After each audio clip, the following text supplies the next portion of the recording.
Shalom jemaat Tuhan, kita jumpa lagi dalam Renungan Harian edisi Kamis. Hari ini bersama-sama saya, Guru Injil Mori. Kita akan melanjutkan tentang kehidupan yang baik dan indah dari James Bryan Smith. Hari ini adalah kisah tentang Injil Kerajaan Sorga. Nah saudara, Injil Kerajaan Sorga, apa yang ada di pikiran saudara-saudara ketika mendengar tentang Injil? Barusan minggu lalu dan beberapa minggu lalu di bulan ini kita telah membahas tentang Injil. Banyak sekali. Mengapa kita harus menginjili, apa itu Injil, dan apa yang harus kita lakukan ketika kita dipercayakan berita Injil itu. Saudara, apa yang kita pikirkan? Apakah Anda berpikir tentang Yesus Kristus?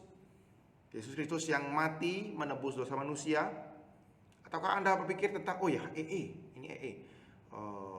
ledakan penginjilan? Bertanya dengan dua pertanyaan yang sangat penting gitu ya, tentang surga dan neraka seperti itu. Atau Anda berpikir bahwa Injil itu adalah ya masuk gereja jadi Kristen, ikut ibadah, pelayanan seperti itu.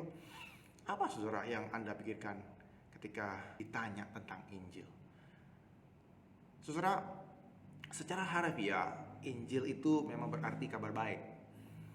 Berita baiknya adalah di mana Allah mengasihi manusia yang berdosa, manusia yang sudah memberontak kepada Tuhan, sudah hancur-hancuran hidupnya dalam dosa. Dan karena dosa ini Allah harus turun tangan menyelamatkan manusia, dan Ia mengutus Yesus Kristus untuk mati menebus dosa manusia. Siapapun yang beriman menerima Yesus, percaya kepada Yesus bahwa Ia mati dan bangkit, ia akan diselamatkan. Yesus yang mati diselamatkan dan bangkit pada hari yang ketiga, yang sama seperti yang kita akui dalam pengakuan iman rasuli. Secara umum itulah berita Injil. Mungkin Anda mengerti hal itu, dan mungkin Anda menyampaikan hal itu kepada orang-orang yang belum mengenal Tuhan. Namun saudara, dalam perenungan hari ini saya mengajak kita melihat lebih mendalam tentang Injil. Injil yang disampaikan oleh Yesus Kristus lebih dalam dan lebih luas daripada sekedar kasih, pengampunan dosa, pemulihan, dan identitas orang yang baru, orang yang percaya. Saudara, James Bryan Smith dalam buku ini, ia melihat bahwa Injil adalah sebuah undangan Allah kepada setiap orang yang percaya, orang yang mau mengikut Yesus, untuk berpetualangan yang menakjubkan, yaitu hidup dalam kerajaan Allah. Saudara, kerajaan Allah inilah yang diberita utama Tuhan Yesus ketika Ia datang.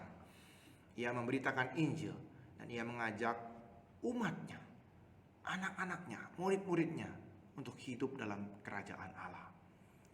Nah saudara, terkadang kita menghidupi kehidupan Kristen ini dengan sebuah konsep bahwa surga itu nanti, surga itu setelah kita mati, seperti itu.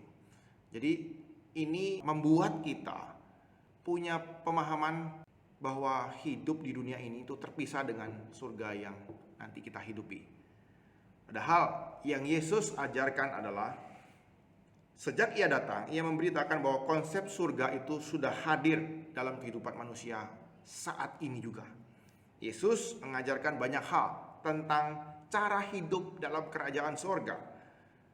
Nah saudara, apakah kita sering mendengarkan khotbah-khotbah, renungan-renungan tentang kerajaan sorga? Mungkin jarang Bapak Ibu Saudara, dan jarang sekali dibahas.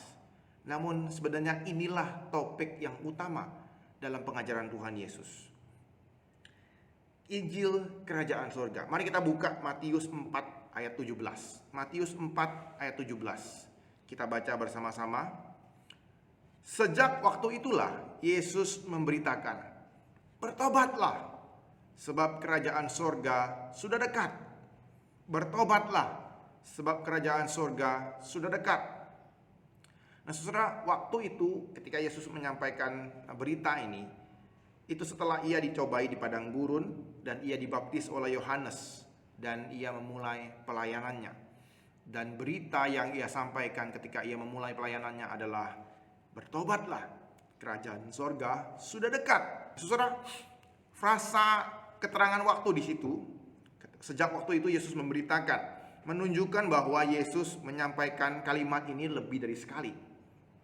Jadi Yesus berkali-kali memberitakan tentang topik ini. Kalimat ini selalu ada sewaktu Yesus mengajar dan berkhotbah. Nah, kata memberitakan waktu itu dipakai oleh Matius. Zaman itu sering dipakai oleh pembawa pesan kerajaan untuk menyampaikan dekret dari raja. Jadi memberitakan itu adalah hal yang sangat keren, saudara. Matius menggunakan kata ini seolah-olah dia mau menunjukkan bahwa Yesus, sang raja dari kerajaan sorga itu, sedang menyampaikan dekret yang berisi kabar yang sangat baik kepada umat manusia yang berdosa. Dan Yesus menyampaikan berita pertobatan, menyerukan berita pertobatan. Kata bertobatlah itu berasal dari kata metanoia. Dalam bahasa Yunani itu berarti mengubah cara pikir. Mengubah cara pikir. Nah, memang banyak orang berpikir bahwa bertobat itu adalah melatih diri. Karena mungkin mereka berpikir bahwa proklamasi Tuhan Yesus ini, seruan Tuhan Yesus ini merupakan sebuah ancaman. Padahal saudara, maksud Yesus berita ini adalah sebuah undangan. Proklamasi Tuhan Yesus ini adalah sebuah undangan. Kerajaan Allah adalah sebuah undangan untuk hidup bersama-sama dengan Tuhan secara dinamis, secara luar biasa, saudara. Jadi dalam bahasa saat ini, kata-kata Yesus itu bisa diterjemahkan seperti ini. Ubahlah cara pikirmu. Kehidupan yang interaktif dengan Tuhan, dengan Allah sudah hadir. Jadi saudara, Injil Matius mencatat hal kerajaan sorga, tentang pengajaran Tuhan Yesus ini, tentang kerajaan sorga, tentang kehidupan dalam kerajaan sorga. Itu banyak sekali. Kalau kita membahas Injil Matius, Matius begitu banyak mencatatnya. Saudara, kita akan membahas hal kerajaan sorga di dalam renungan harian Kamis yang akan datang. Ya saudara, inilah Injil kerajaan sorga yang menjadi topik utama pengajaran Tuhan Yesus ketika ia hadir di tengah-tengah manusia. Saudara, sebuah budaya yang baru dari anak-anak Tuhan, anak-anak Allah yang telah ditebus dan mendedikasikan hidupnya bagi Sang Raja dan Tuhannya. Hidup yang berubah, hidup yang bukan hanya status yang baru, tetapi hidup yang baru itu baru saja dimulai. Dan hidup kerajaan surga itu bukan dimulai nanti ketika di sorga, bukan. Kita mulai setelah kita mengenal Tuhan Yesus, bertobat, dipulihkan, diselamatkan. Dan saat itulah kita memulai hidup dalam kerajaan sorga. Bukan dalam kerajaan diri sendiri, bukan dalam kerajaan dunia. Hidup dalam kerajaan sorga. Dan kita mulai sekarang. Maukah kita memulai kehidupan ini dalam perspektif, dalam cara pandang hidup dalam Injil kerajaan sorga? Kiranya Tuhan boleh mengingatkan kita akan pesan ini, bahwa Injil itu bukan hanya kita diselamatkan, kita ditebus, kita dipulihkan. Bukan hanya itu saja, tetapi Injil kerajaan sorga adalah di mana kita hidup dalam terang Injil, dan dalam sebuah konsep bahwa kita hidup dalam kerajaan sorga, di mana Tuhan itu adalah Raja yang menentukan setiap keputusan kita.